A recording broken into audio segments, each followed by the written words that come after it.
Abu Tada, welcome to the show. Hello. Yes, hello, go ahead, sir. In Muslim countries, we are fine there. Alhamdulillah. Our banks has a good profit. All banks very good. And now many people in UK and USA, they want to have Islamic bank in their country. Most of the banks in the Muslim world are not practicing Islamic banking. Most of them are Islamic banking. I don't think that's right. I talked about Saudi Arabia. Ah, Saudi Arabia. Ah, Yeah. okay. Yeah, but most of Saudi Arabia's money is in Western banks. No. Oh, I can assure you.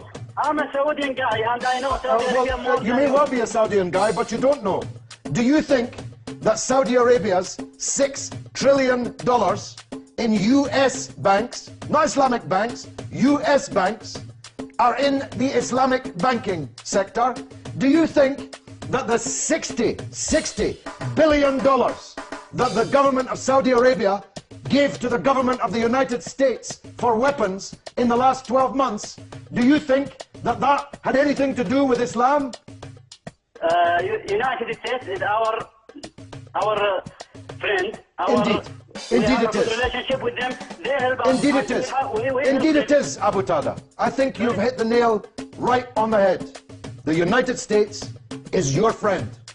And the next day, America's best friend, believe me, they're even more friendly with Israel than they are with you, even more. The next day, your friend and their friend, Israel, announced that it would accelerate the illegal settlement of Jerusalem.